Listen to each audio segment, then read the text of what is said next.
El tema de hoy se titula Bástate mi gracia. Bástate mi gracia, precioso pasaje 2 Corintios 12, de tanta enseñanza. Extraer toda la enseñanza de este pasaje podría abarcarnos una serie, un seminario, pero obviamente vamos a hacer resaltar los asuntos más relevantes del pasaje. Estuve compartiendo esto ayer con los hermanos de la iglesia Puerta del Cielo allá en Chelem.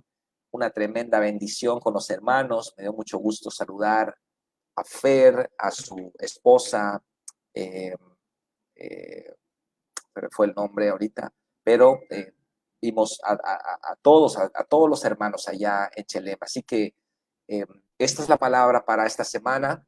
Bástate mi gracia. Obviamente el pasaje es 2 Corintios 12, del 1 al 10, que conlleva toda la historia, el testimonio de Pablo, de cómo Pablo entendió cómo funciona la gracia y cómo él puede echar mano de la gracia de Dios. 2 Corintios 12, 9 es el verso de memoria que dice, y me ha dicho, bástate mi gracia, porque mi poder se perfecciona en la debilidad. Por tanto, de buena gana me gloriaré más bien en mis debilidades para que repose sobre mí el poder de Cristo. 2 Corintios 12, 9 es un tema que ya he predicado en el pasado de este tema, pero bueno, es tan rico este pasaje que, bueno, merece la pena que lo sigamos estudiando y como diría el apóstol Pablo, no me es molesto deciros las mismas cosas porque para vosotros es seguro. Así que este es el tema de hoy.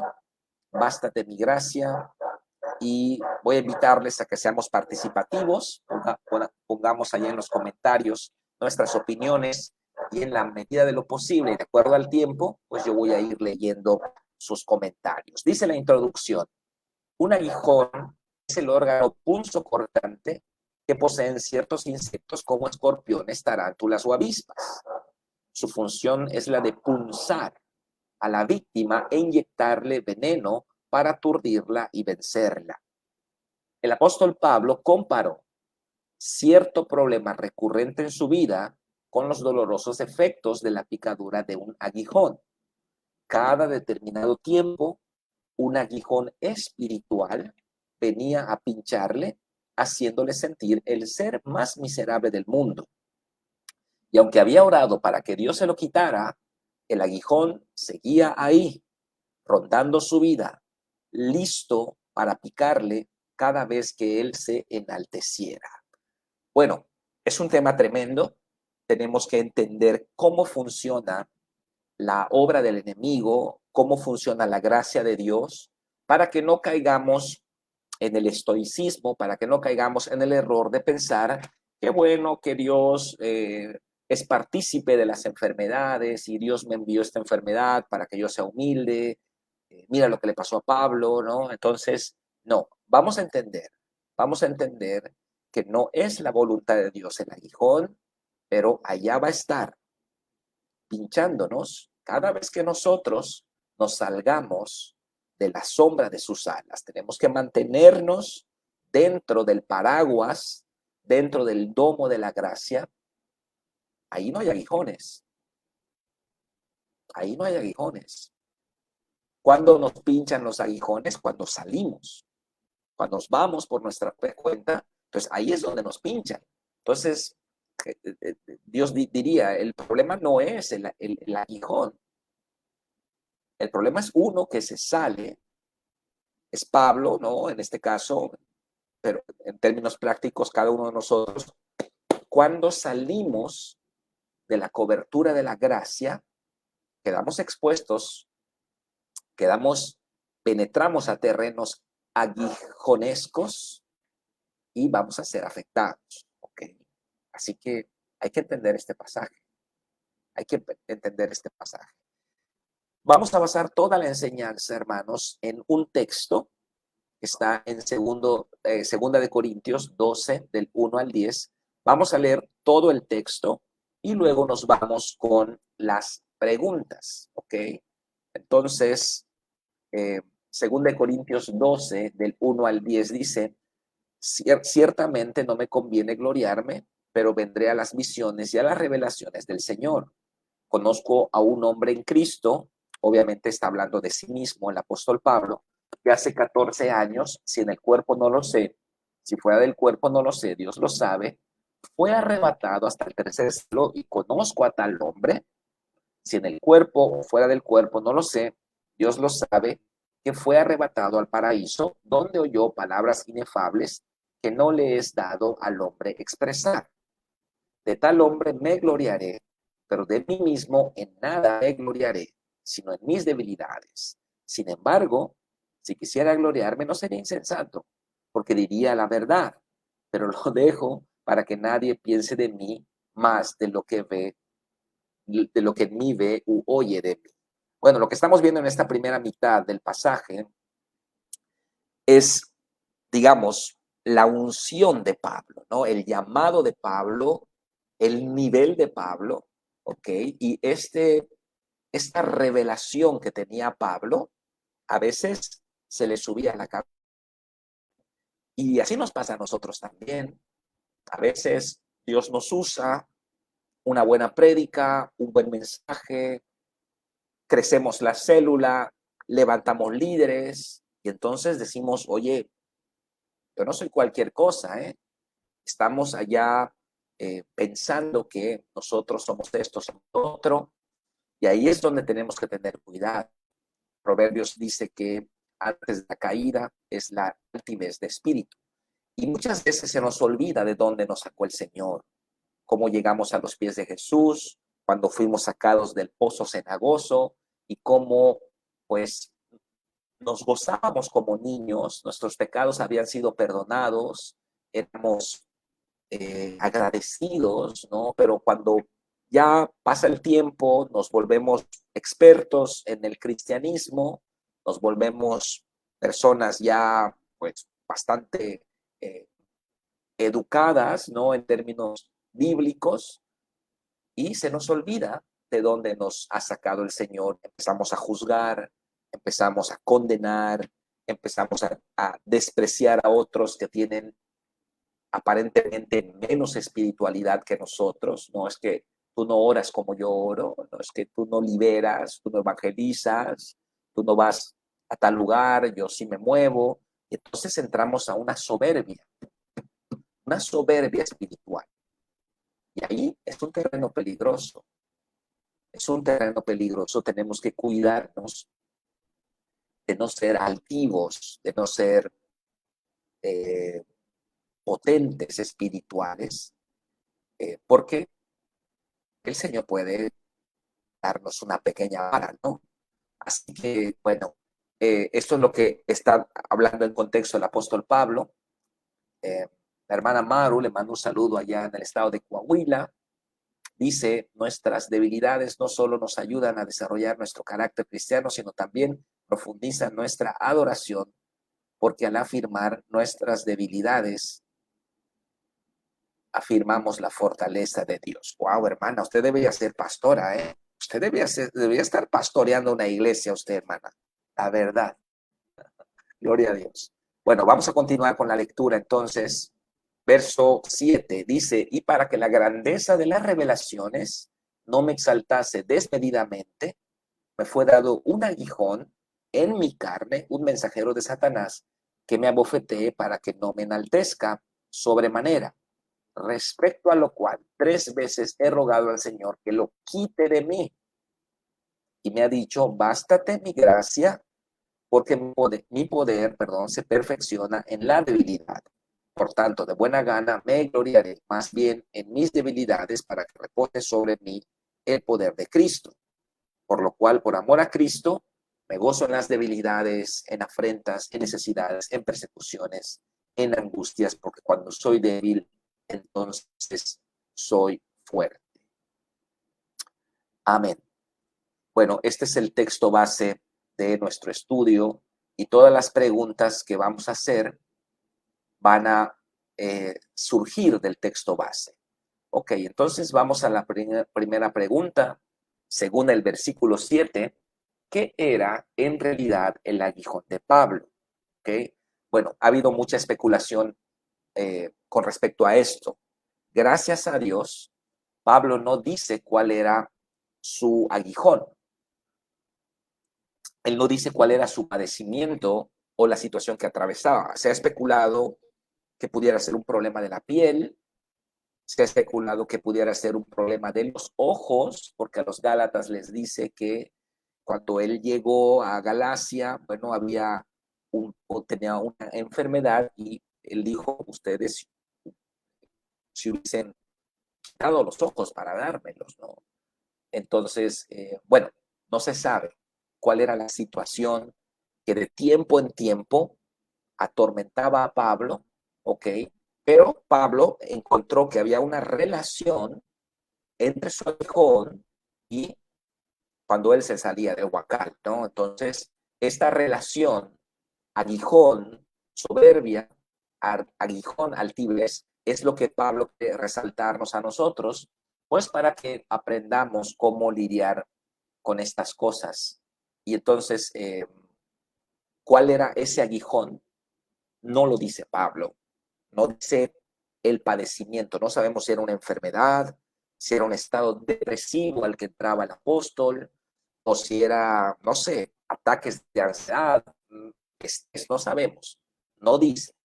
¿Qué es lo que, parece que tengo baja la señal? Sí. ¿Qué es lo que sí dice? Bueno, vamos a leerlo en el verso 7. Eh, la pregunta es, ¿qué era en realidad el aguijón de Pablo? Entonces vamos al verso 7. Dice, para que la grandeza de las revelaciones no me exaltase, no me exaltase desmedidamente, me fue dado un aguijón en mi carne. Aquí está. Un mensajero de Satanás que me abofetee. Aquí está. ¿Ok? ¿Qué es el aguijón de Pablo? Pablo lo está diciendo. ¿Mm? Pablo, ay, perdón, no les puse la, aquí está. Perdón, no les puse el texto. ¿Qué es el aguijón de Pablo? Pablo mismo lo está diciendo. ¿Ok? Un demonio. Un demonio. Hay muchos tipos de demonios. Hay muchos tipos de espíritus inmundos. Pablo no especifica qué tipo de espíritu inmundo era, pero él dice un demonio, un mensajero de Satanás. Hay espíritus de enfermedad, hay espíritus de depresión, hay espíritus de ataques, ¿no? Ataques de ansiedad, etcétera. Entonces, Pablo no dice cuál es su problema específicamente, pero sí nos dice lo espiritual. Tenemos situaciones en nuestra vida, tenemos cuadros depresivos, tenemos problemas económicos trabados, situaciones que no se han resuelto. Ya hemos orado muchas veces y hay situaciones que no están resueltas. Pero ahí es donde tenemos que aprender qué hacer, ¿ok? Y para eso está este pasaje.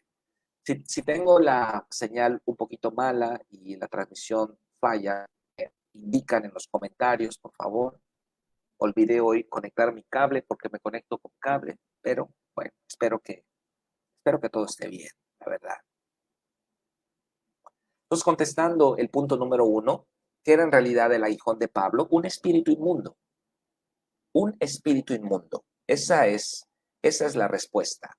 Dice acá, un espíritu inmundo dañaba a Pablo cada vez que él se enaltecía. Y así sucede con nosotros.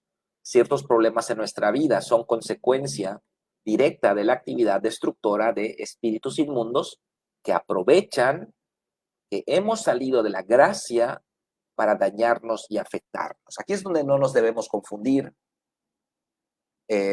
No debemos pensar que Dios está, eh,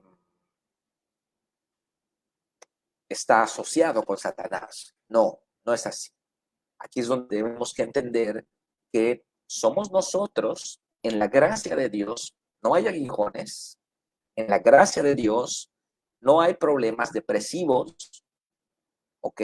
Somos nosotros que salimos de la gracia y las consecuencias nos afectan como como una tarántula, como un escorpión, como una serpiente, como una avispa que pincha allá el aguijón y inyecta su veneno.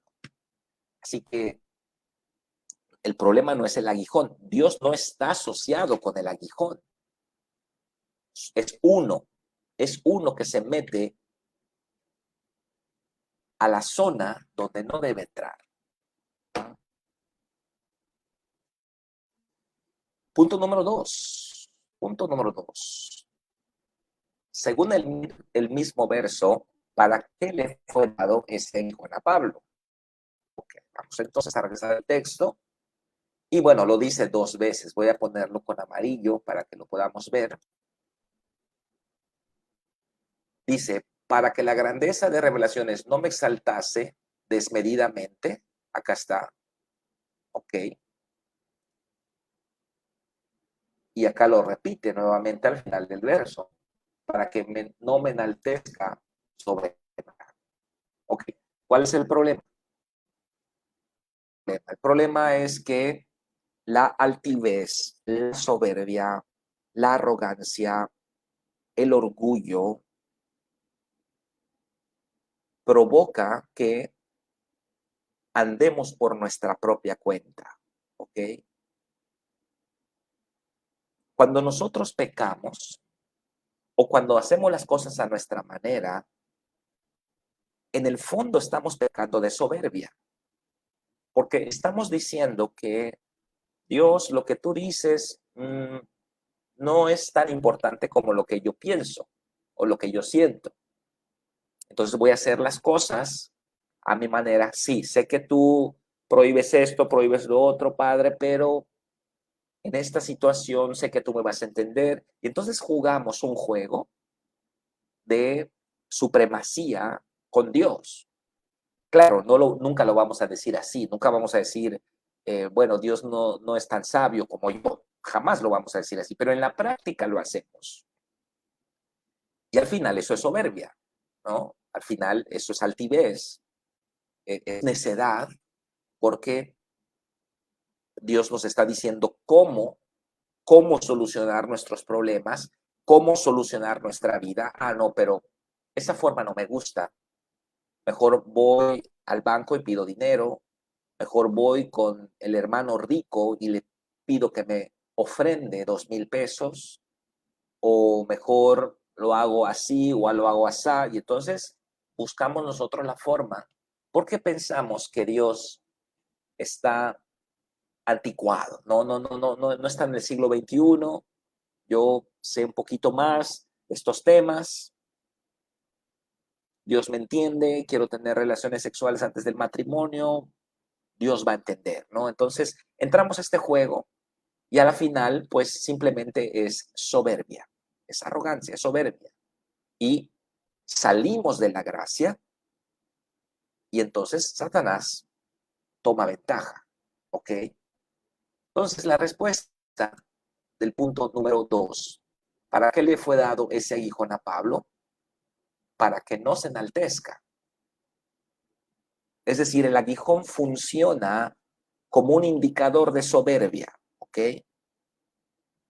¿Qué pasa si usted está durmiendo y su casa empieza a quemarse y suena la alarma es molesta, la alarma le despierta, ¿no? Usted está durmiendo plácidamente y entonces usted corta los cables de la alarma para que deje de sonar y sigue durmiendo. ¿Me explico? La alarma no es el problema. La alarma es el indicador que hay un problema. Y usted tiene que levantarse porque si no se va a quemar. Pero si usted quita la alarma, entonces ya no va a haber manera en que usted sepa que está mal. Por eso el aguijón no se va. El aguijón es una alarma que nos indica que ya estamos, que ya nos deslizamos, que ya estamos afuera del paraguas de la gracia. Y entonces ese aguijón, Dios dice, yo no lo quito, yo no quito el aguijón. Te es molesto, sí, pero bástate mi gracia, regresa a la cobertura de la gracia. ¿Ok? Amén. Los aguijones no son la voluntad de Dios. ¿Ok? Vamos a aclarar esto. Dios no está en sociedad con Satanás. A ver, tú vas a fastidiar a la pastora Leti, vas a fastidiar a Nirva, vas a fastidiar allá al pastor Raúl Cruz, vas a fastidiar a... Los vas a fastidiar... No, Dios no está en sociedad con Satanás. ¿Ok? El mundo espiritual es un ámbito de completa legalidad. Y los aguijones no son la voluntad de Dios. ¿Ok?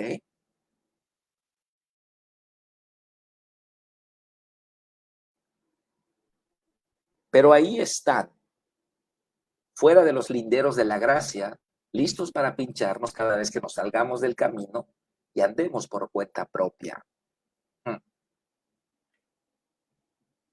Yo le digo algo que le digo a los encuentristas, eh, lo siento mucho. Esto es peor que la mafia. Una vez que entras, ya no puedes salir. Antes usted pecaba y no había consecuencias. De todas maneras está yendo al infierno, ¿no? Pero ahora que es hijo de Dios, ahora que está en el camino de Dios, ay de mí, hermano, ay de mí si no diezmo. Yo soy un fiel diezmador porque amo al Señor, pero también le temo, porque me han pasado cosillas que no le voy a decir por no ser fiel en esa área, en el pasado, no ahora, ¿ok? Pero eh, tenemos que, cuando usted es hijo, también hay disciplina. Ok. Bueno, espero que la transmisión esté estable. Realmente no sé si está estable. Eh, espero. Vamos a ver, vamos a continuar. ¿Qué hizo Pablo en el verso 8? ¿Ok? ¿Qué hizo Pablo en el verso 8? Respecto a lo cual 3 veces he rogado al Señor. Está. 3 veces he rogado al Señor que lo quite de mí. Esta es nuestra tendencia natural. Quítame este problema, sácame de esta solución, me está doliendo, me está afectando. ¿Mm? Esta es la respuesta. Esto es lo que Pablo está pidiendo. ¿Qué hizo Pablo en el verso 8? Rogó al Señor, rogó al Señor que se lo quite. ¿Cuántas veces hemos pedido a Dios que quite los aguijones en nuestra vida, pero no se van? No se van porque el problema no es el aguijón, el problema es uno, que por nuestra soberbia y vanagloria salimos del paraguas de la gracia y entramos a terrenos aguijonescos. ¿Ok? No vaya a buscar esta palabra en el diccionario porque no la va a encontrar. ¿Ok? Es una palabra del diccionario del pastor Carlos. ¿Ok? Terrenos aguijonescos. Cuando usted sale de la cobertura de la gracia, entra a terrenos aguijonescos. Así que no le recomiendo, no le recomiendo que se salga de debajo de las alas de su padre, porque allá afuera, ahí están los escorpiones, ahí están las tarántulas, listos para pinchar cuando usted se salga de la gracia. ¿Cómo se sale de la gracia? Cuando anda por cuenta propia, cuando hace las cosas a su manera, cuando anda en altivez, en soberbia, cuando está todo malhumorado y solamente está todo con fastidio y sus palabras todas son negativas y está molesto por todo y está enojado por todo y nada le parece y está inconforme siempre y lo que hace el gobierno no sirve, y lo que hace en la iglesia no sirve, y lo que hace la esposa no sirve, y mira lo que dicen los vecinos, mira cuando usted está así, usted está afuera, hermano. No conozco una persona negativa que le vaya bien. No conozco a ninguna. No conozco una persona negativa, depresiva, una persona completamente que habla de manera incorrecta con respecto a la fe. No conozco a nadie que le vaya bien. A ningún negativo le va bien. ¿Por qué? Aquí lo está diciendo Pablo. Aquí lo está diciendo Pablo. Gracias, Pastor Raúl, por el comentario. Es que como olvidé a conectar el cable y bueno, inalámbricamente a veces tenemos errorcitos aquí en la casa, pero gloria a Dios. Vicky Xiao comenta, antes del ese versículo estaba yo queriendo buscar. Proverbios 16, 18 y 19. Antes del quebrantamiento es la soberbia y antes de la caída la altivez de espíritu. Amén. Amén. Mejor es humillar el espíritu con los humildes que repartir despojos con los soberbios. Amén. Muchas gracias. Punto número 4. ¿Cuál cree que es la función del evangelio? Esta es una pregunta abierta, así que me gustaría que pongamos algunas respuestas allá. ¿Cuál es la función del aguijón? ¿Qué dije? No, dije aguijón. ¿Cuál es la función del aguijón? Entonces, de acuerdo a lo que hemos visto hasta ahora, ¿cuál cree que es la función del aguijón? Ya vimos que no es amigo de Dios, no es la voluntad de Dios, pero ahí están. Mientras escriben sus respuestas, hay un pasaje que me gusta mucho. Déjeme checo dónde está. Lo mencioné en mi prédica. En Lucas 22:31, acá lo vemos de una manera muy clara.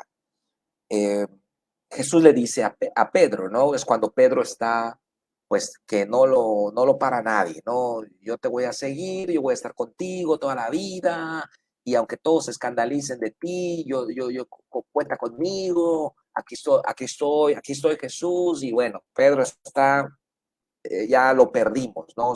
Está en un nivel donde ya no está usando su razonamiento, está en la cumbre del emocionalismo, ¿no? Entonces Jesús le dice, mira, Pedro, y le llama Simón para que le baje un poquito a sus humos, ¿no? Entonces le dice, en Lucas 22:31, dice, dijo también el Señor, Simón, Simón, he aquí Satanás os ha pedido para zarandearlos como a trigo. Ojo acá estamos viendo algo tremendo. Estamos viendo algo tremendo porque Pedro está no lo paras. Pedro está, ya lo perdimos, está en soberbia, está completamente fuera de sí, ¿ok? En ese momento, en lo espiritual, Satanás toma ventaja.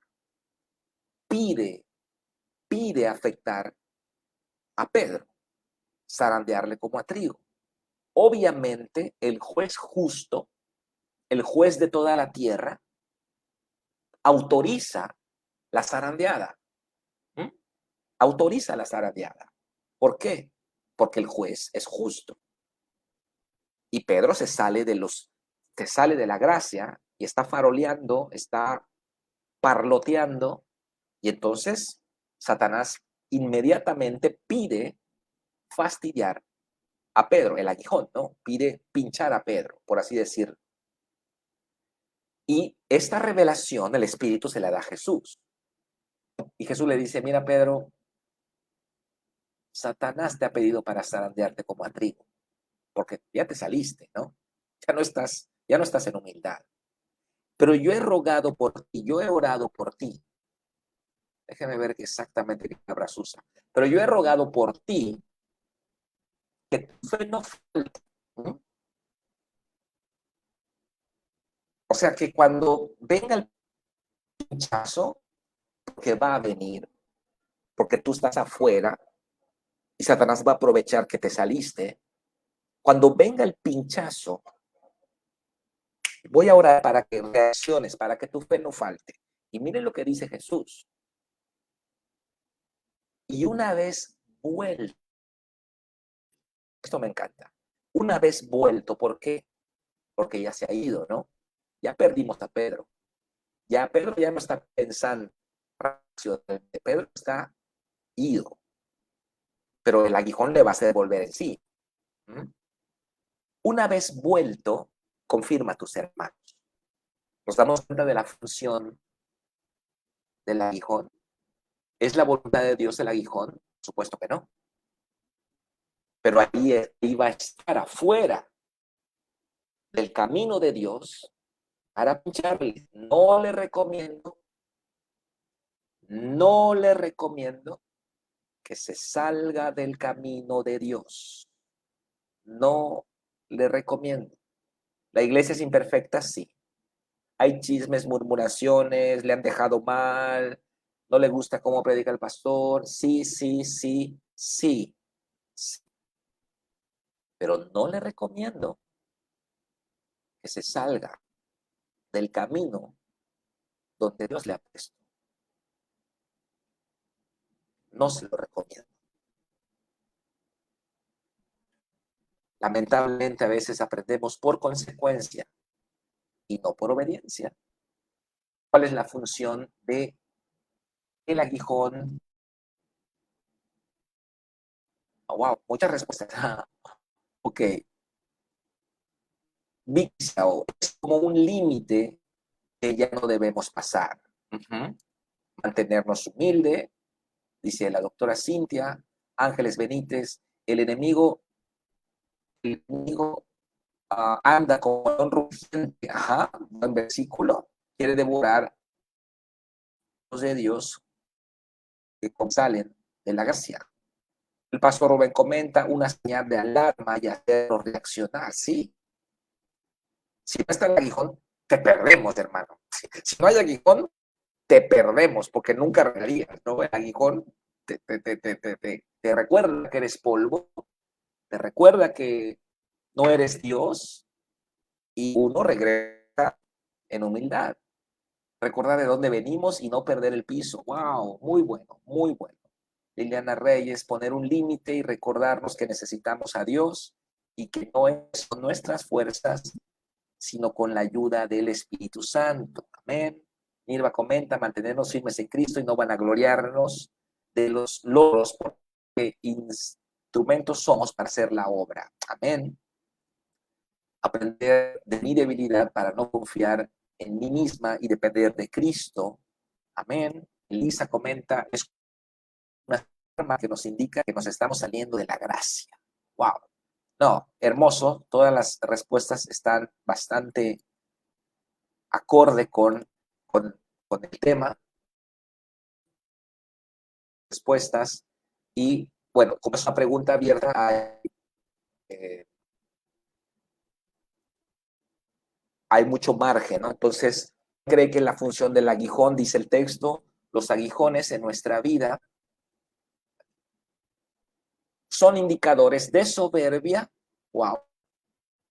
Dios los permite como alarmas que nos recuerdan que hemos salido del camino. No son la voluntad de Dios, pero ahí están, pinchando a los hijos que pretenden ser más sabios que Dios y hacer las cosas a su manera.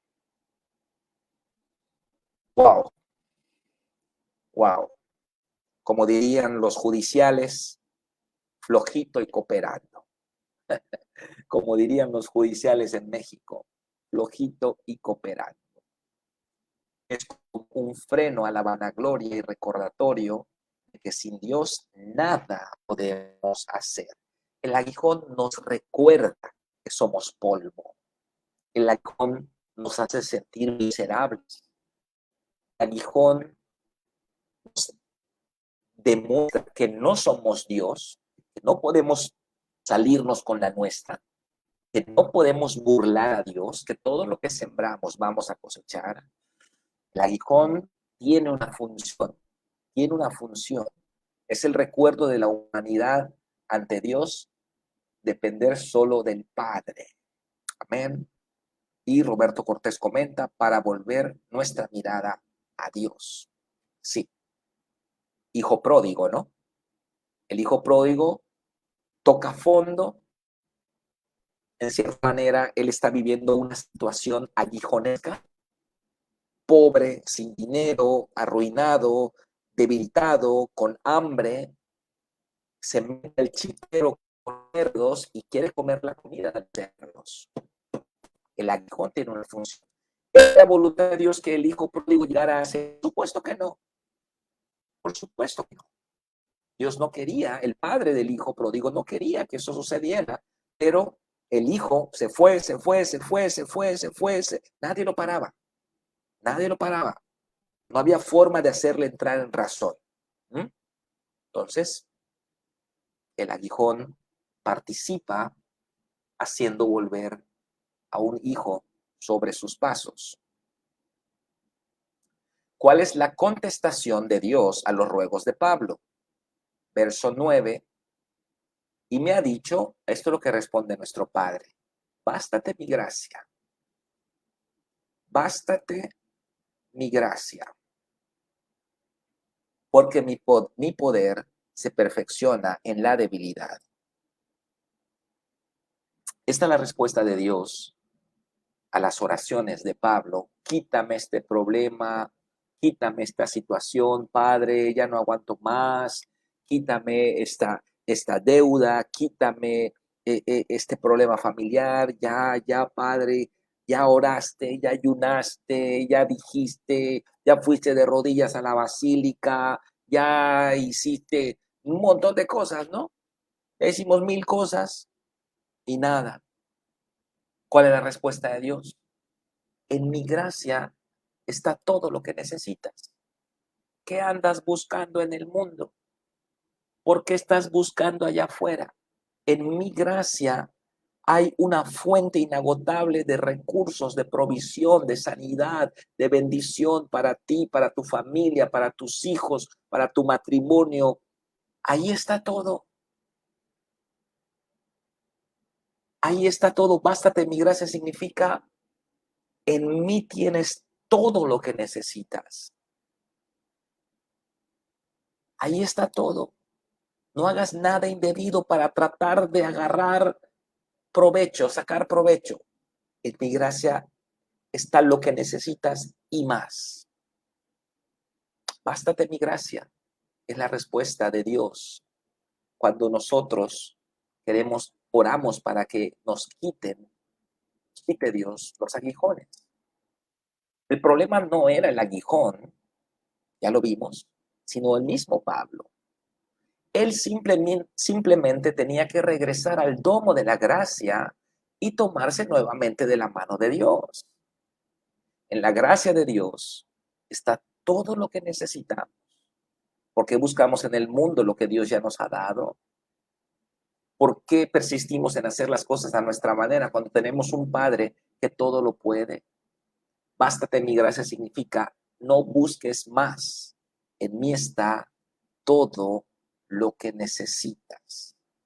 No busquemos, no busquemos en el mundo lo que ya tenemos en Cristo.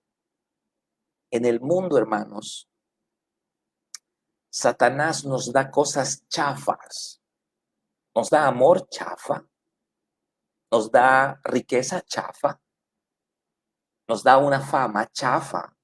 Todo es chafa. Es chino, todo es hecho en China, el diablo, ¿no? Y es efímero, pero en Cristo no. En Cristo todo es genuino y verdadero. Pero tenemos que aprender, regresando al tema anterior, a ser hijos, a ser hijos. Rosalía González comenta, nuestro Padre permite el aguijón en nuestras vidas para que siempre recordemos que dependemos de Él y no salirnos de la cobertura y de la gracia. Pastora Lorena comenta también, Pastor, pedimos oración por José Antonio. Ok, bueno, vamos a orar por él, pastorcita, no hay problema.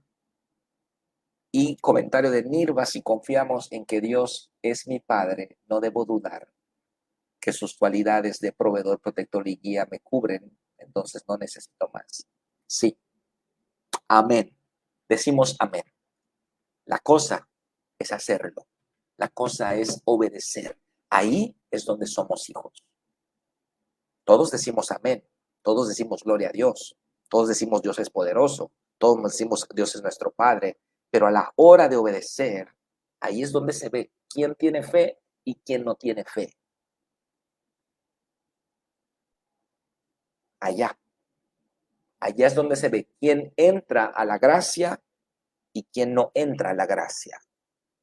No tengo tiempo para mostrarle algunos versículos, pero el apóstol Pablo dice que por la gracia de Dios abundó con la fe y el amor que es en Cristo Jesús. Yo creo que puedo hacer una segunda parte donde veamos cómo abundar en la gracia. Ahora estamos hablando de lo que hay afuera de la gracia. Pero sí, vamos a ver si lo preparo para otra semana. ¿Qué nos mantiene dentro del domo de la gracia o cómo regresamos si nos hemos salido? La respuesta creo que ya la sabemos, ¿no? Obediencia, humildad, fe, ser hijos nos mantiene en el domo de la gracia. Ahí está todo lo que necesitamos. Ahí es donde volvemos a ser hijos otra vez. Adán y Eva estaban desnudos. Ellos no tenían ninguna preocupación, ningún afán, ningún estrés. Dios proveía todas sus necesidades. Ellos vivieron en la plenitud de la gracia de Dios antes del pecado, pero luego se salieron. Luego se salieron. Fe, obediencia y humildad. Tres virtudes fuertemente unidas que nos mantienen en la gracia de Dios. Necesitamos fe para creer que Dios es bueno y que tiene cuidado de nosotros. Pero es necesaria la humildad para obedecer y hacer las cosas como Él las pide y no como nosotros queremos. ¡Wow! Eso es humildad. Obedecer requiere humildad, porque uno quiere hacer las cosas a su manera, pero uno tiene que decir, ok, Padre, no lo voy a hacer así, lo voy a hacer como tú quieres. Eso es humildad. La obediencia conlleva humildad. La obediencia es la manifestación perfeccionada de la fe. La fe sin obras está muerta. La fe verdadera se manifiesta en la obediencia a los mandamientos y a la palabra de Dios. La obediencia requiere humildad.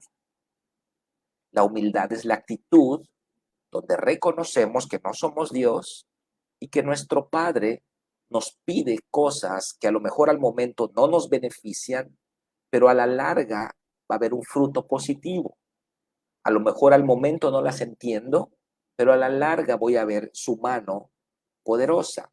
Los mandamientos de Dios, los mandamientos de Dios, escuchen lo que voy a decir, son instrumentos legales de Dios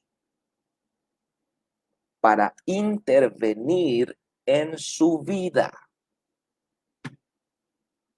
Los mandamientos de Dios son instrumentos legales con los cuales Dios puede intervenir en su vida. Cuando usted tiene un problema, puede orar, puede ayunar, puede interceder, puede hacer cadenas de oración para que se solucione. Pero cuando usted obedece, Dios interviene ipso facto, al momento. ¿Por qué? Porque es la justicia divina la que está de por medio. Seamos obedecedores de la palabra, obedecedores de la palabra. Pablo tuvo que regresar sobre sus pasos, reconocer que él no tenía todas las respuestas, y que su tendencia a la autosuficiencia siempre le conducía a la derrota. Nuestra tendencia a la autosuficiencia nos conduce a la derrota. Cerramos con el recuadro de la derecha, dice la gracia de Dios. ¿Qué es la gracia de Dios? Tal vez es el concepto teológico más difícil de definir porque es muy amplio. Es por eso que Pablo le llamó la multiforme gracia de Dios. Pero para hacer simple lo complejo, podemos decir que es la intervención divina a nuestro favor. El poder de Dios actuando en cualquier área de nuestra vida para abrirnos puertas. El Espíritu inspirándonos nuevas ideas, fuerzas nuevas para lograr cosas que nunca imaginamos que haríamos, un suministro de bendición, un gozo interior que lleva nuestra vida de lo natural a lo extraordinario. Amén. Que vimos ayer, hermanos, en la iglesia Fuente de Vida Tella, con la prédica de Henry Q, que la gente salió bendecida, salió llorando.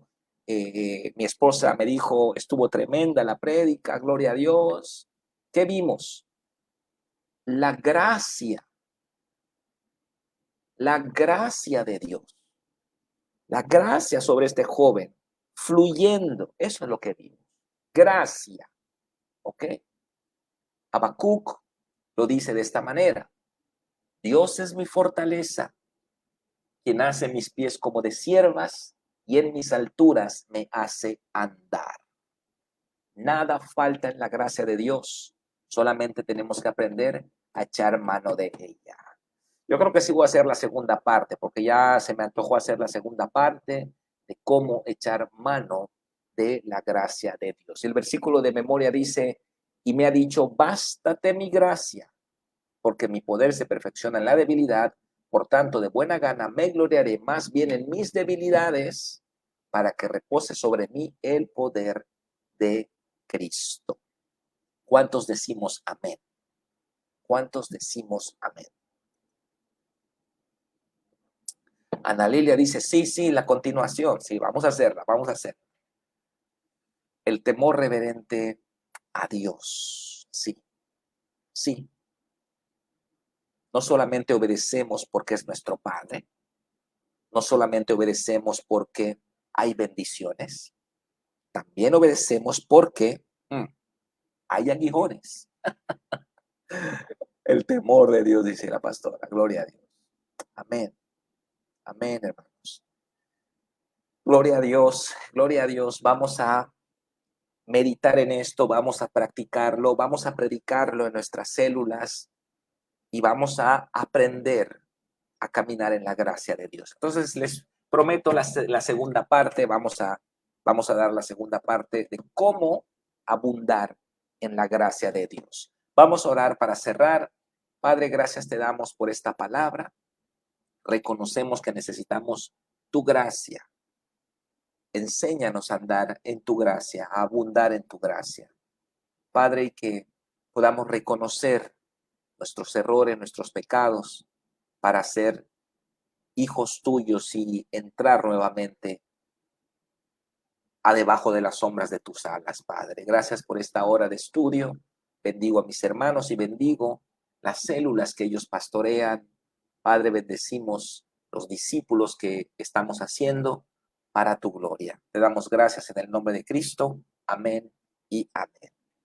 Pues muchas bendiciones a todos. Gracias por acompañarme en esta hora de estudio bíblico. 76 conexiones. ¡Wow! Gloria a Dios. Gloria a Dios. Tuvimos buen rating hoy, así que le damos muchas gracias a nuestro Padre y le pedimos a Dios que haga su obra preciosa en cada uno de ustedes. Nos vemos este fin de semana, encuentro de jóvenes varones, recibimiento a las 2 de la tarde en la iglesia de Tella. Ojalá pueda venir y nos demos un saludo, un abrazo en el amor de Cristo. Bendiciones a todos y buenas noches. Bye, bye.